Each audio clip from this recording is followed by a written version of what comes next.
अथ अष्टमोऽध्यायः नामकरण संस्कार और बाल लीला।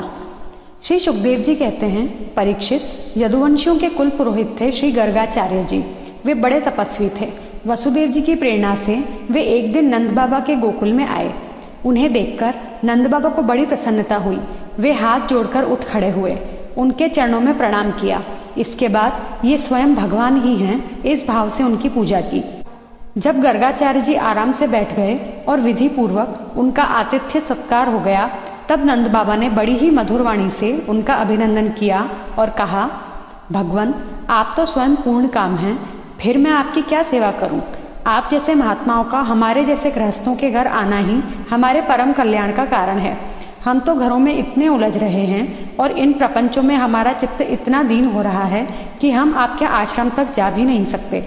हमारे कल्याण के सिवा आपके आगमन का और कोई हेतु नहीं है। प्रभु, जो बात साधारणतः इंद्रियों की पहुंच के बाहर है अथवा भूत और भविष्य के गर्भ में निहित है, वह भी ज्योतिष शास्त्र के द्वारा प्रत्यक्ष जान ली जाती है। आपने उसी ज्योतिष शास्त्र की रचना की है। आप ब्रह्मवेत्ताओं में श्रेष्ठ हैं, इसलिए मेरे इन दोनों बालकों के नामकरण आदि संस्कार आप ही कर दीजिए, क्योंकि ब्राह्मण जन्म से ही मनुष्य मात्र का गुरु है। गर्गाचार्य जी ने कहा, नंद जी, मैं सब जगह यदुवंशियों के आचार्य के रूप में प्रसिद्ध हूँ। यदि मैं तुम्हारे पुत्र के संस्कार करूंगा तो लोग समझेंगे कि यह तो देवकी का पुत्र है। कंस की बुद्धि बुरी है, वह पाप ही सोचा करती है। वसुदेव जी के साथ तुम्हारी घनिष्ठ मित्रता है। जब से देवकी की कन्या से उसने यह बात सुनी है कि उसको मारने वाला और कहीं पैदा हो गया है, तब से वह यही सोचा करता है कि देवकी के 8वें गर्भ से कन्या का जन्म नहीं होना चाहिए। यदि मैं तुम्हारे पुत्र का संस्कार कर दूं और वह इस बालक को वसुदेव जी का लड़का समझकर मार डाले तो हमसे बड़ा अन्याय हो जाएगा। नंद बाबा ने कहा, आचार्य जी, आप चुपचाप इस एकांत गौशाला में केवल स्वस्ति वाचन करके इस बालक का द्विजाति समुचित नामकरण संस्कार मात्र कर दीजिए। औरों की कौन कहे, मेरे सगे संबंधी भी इस बात को न जानने पाए। श्री सुखदेव जी कहते हैं, गर्गाचार्य जी तो संस्कार करना चाहते ही थे। जब नंद बाबा ने उनसे इस प्रकार प्रार्थना की, तब उन्होंने एकांत में छिपकर गुप्त रूप से दोनों बालकों का नामकरण संस्कार कर दिया। गर्गाचार्य जी ने कहा, यह रोहिणी का पुत्र है, इसलिए इसका नाम होगा रोहिणेय। यह अपने सगे संबंधी और मित्रों को अपने गुणों से अत्यंत आनंदित करेगा, इसलिए इसका दूसरा नाम होगा। बल की कोई सीमा नहीं है, अतः इसका एक नाम बल भी है। यह यादवों में और तुम लोगों में कोई भेदभाव नहीं रखेगा और लोगों में फूट पड़ने पर मेल कराएगा, इसलिए इसका एक नाम संकर्षण भी है। और यह जो सांवला सांवला है, यह प्रत्येक युग में शरीर ग्रहण करता है। पिछले युगों में इसने क्रमशः श्वेत, रक्त और पीत, ये 3 विभिन्न रंग स्वीकार किए थे।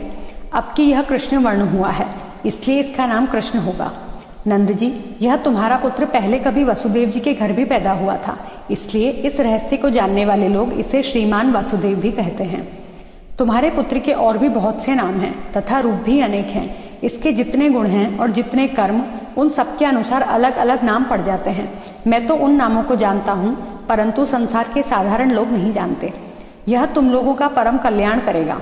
समस्त गोप और गौओं को यह बहुत ही आनंदित करेगा। इसकी सहायता से तुम लोग बड़ी बड़ी विपत्तियों को बड़ी सुगमता से पार कर लोगे। व्रजराज, पहले युग की बात है। एक बार पृथ्वी में कोई राजा नहीं रह गया था। डाकुओं ने चारों ओर लूट खसोट मचा रखी थी। तब तुम्हारे इसी पुत्र ने सज्जन पुरुषों की रक्षा की और इससे बल पाकर उन लोगों ने लुटेरों पर विजय प्राप्त की। जो मनुष्य तुम्हारे इस सांवले सलोने शिशु से प्रेम करते हैं, वे बड़े भाग्यवान हैं। जैसे विष्णु भगवान के कर कमलों की छत्र छाया में रहने वाले देवताओं को असुर नहीं जीत सकते, वैसे ही इससे प्रेम करने वालों को भीतर या बाहर किसी भी प्रकार के शत्रु नहीं जीत सकते। नंद जी, चाहे जिस दृष्टि से देखें, गुण में, संपत्ति और सौंदर्य में, कीर्ति और प्रभाव में तुम्हारा यह बालक साक्षात भगवान नारायण के समान है। तुम बड़ी सावधानी और तत्परता से इसकी रक्षा करो। इस प्रकार नंद बाबा को भली भांति समझाकर आदेश देकर गर्गाचार्य जी अपने आश्रम को लौट आए। उनकी बात सुनकर नंद बाबा को बड़ा ही आनंद हुआ। उन्होंने ऐसा समझा कि मेरी सब आशाएं लालसाएं पूरी हो गईं, मैं अब कृतकृत्य हूँ। परीक्षित, कुछ ही दिनों में राम और श्याम घुटनों और हाथों के बल बकैयां चल चलकर गोकुल में खेलने लगे। दोनों भाई अपने नन्हे नन्हे पांवों को गोकुल की कीचड़ में घसीटते हुए चलते। उस समय उनके पांव और कमर के घुंघरू रुनझुन बजने लगते। वह शब्द बड़ा भला मालूम पड़ता। वे दोनों स्वयं वह ध्वनि सुनकर खिल उठते। कभी कभी वे रास्ते चलते किसी अज्ञात व्यक्ति के पीछे हो लेते, फिर जब देखते कि यह तो कोई दूसरा है तब झट से रह जाते और डरकर अपनी माताओं रोहिणी जी और यशोदा जी के पास लौट आते। माताएं यह सब देख देखकर स्नेह से भर जाती। जब उनके दोनों नन्हे नन्हे से शिशु अपने शरीर में कीचड़ का अंगराग लगाकर लौटते तब उनकी सुंदरता और भी बढ़ जाती थी। माताएं उन्हें आते ही दोनों हाथों से गोद में लेकर हृदय से लगा लेती और स्तनपान कराने लगती। जब वे दूध पीने लगते और बीच बीच में मुस्कुरा कर अपनी माताओं की ओर देखने लगते तब वे उनकी मंद मंद मुस्कान, छोटी छोटी दंतुलियां और भोला भाला मुंह देखकर आनंद के समुद्र में डूबने उतराने लगती। जब राम और श्याम दोनों कुछ और बड़े हुए तब व्रज में घर के बाहर ऐसी ऐसी बाल लीलाएं करने लगे जिन्हें गोपियां देखती ही रह जाती। जब वे किसी बैठे हुए बछड़े की पूंछ पकड़ लेते और बछड़े डरकर इधर उधर भागते तब वे दोनों और भी जोर से पूंछ पकड़ लेते और बछड़े उन्हें घसीटते हुए दौड़ने लगते। गोपियां अपने घर का काम धंधा छोड़कर यही सब देखती रहती और हंसते हंसते लोटपोट होकर परम आनंद में मग्न हो जाती। कन्हैया और बलदाऊ दोनों ही बड़े चंचल और बड़े खिलाड़ी थे। वे कहीं हिरण, गाय आदि सींग वाले पशुओं के पास दौड़ जाते तो कहीं धधकती हुई आग से खेलने के लिए कूद पड़ते। कभी दांत से काटने वाले कुत्तों के पास पहुंच जाते तो कभी आंख बचाकर तलवार उठा लेते। कभी कुएं या गड्ढे के पास जल में गिरते गिरते बचते, कभी मोर आदि पक्षियों के निकट चले जाते और कभी कांटों की ओर बढ़ जाते थे। माताएं उन्हें बहुत बरसती परंतु उनकी एक न चलती। ऐसी स्थिति में वे घर का काम धंधा भी नहीं संभाल पाती। उनका चित्त बच्चों को भय की वस्तुओं से बचाने की चिंता से अत्यंत चंचल रहता था। राजर्षि कुछ ही दिनों में यशोदा और रोहिणी के लाडले लाल घुटनों का सहारा लिए बिना ही अनायास खड़े होकर गोकुल में चलने फिरने लगे। ये ब्रजवासियों के कन्हैया स्वयं भगवान हैं, परम सुंदर और परम मधुर। अब वे और बलराम अपनी ही उम्र के ग्वाल बालों को अपने साथ लेकर खेलने के लिए व्रज में निकल पड़ते और व्रज की भाग्यवती गोपियों को निहाल करते हुए तरह तरह के खेल खेलते। उनके बचपन की चंचलताएं बड़ी ही अनोखी होती थीं। गोपियों को तो वे बड़ी ही सुंदर और मधुर लगती। एक दिन सबकी सब इकट्ठी होकर नंद बाबा के घर आईं और यशोदा माता को सुना सुनाकर कन्हैया के करतूत कहने लगी। अरे यशोदा, यह तेरा कान्हा बड़ा नटखट हो गया है।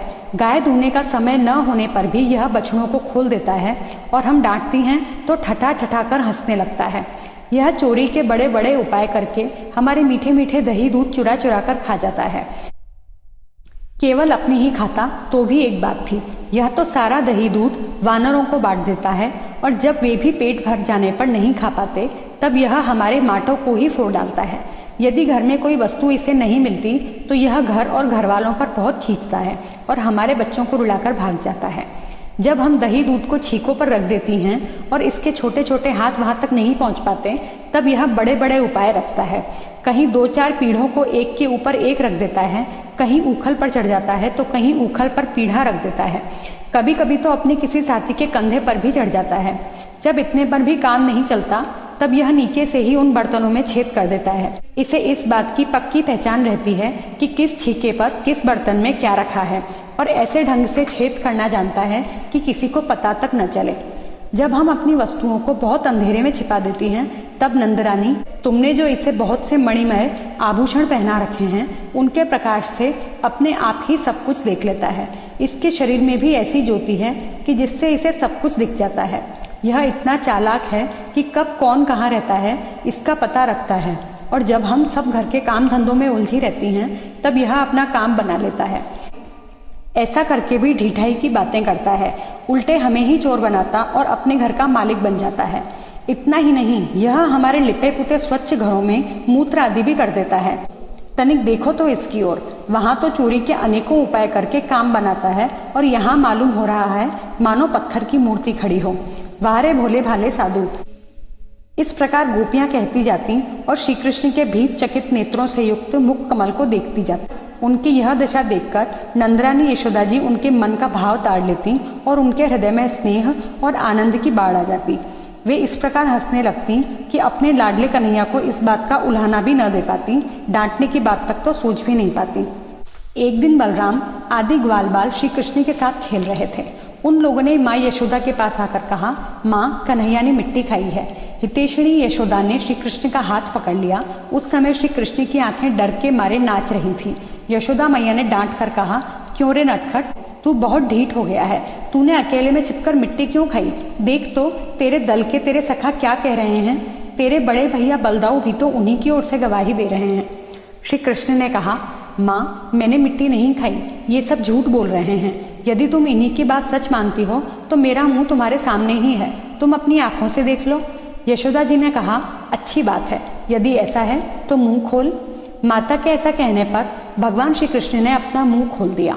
परीक्षित, भगवान श्री कृष्ण का ऐश्वर्य अनंत है, वे केवल लीला के लिए ही मनुष्य के बालक बने हुए हैं। यशोदा जी ने देखा कि उनके मुंह में चर अचर संपूर्ण जगत विद्यमान है।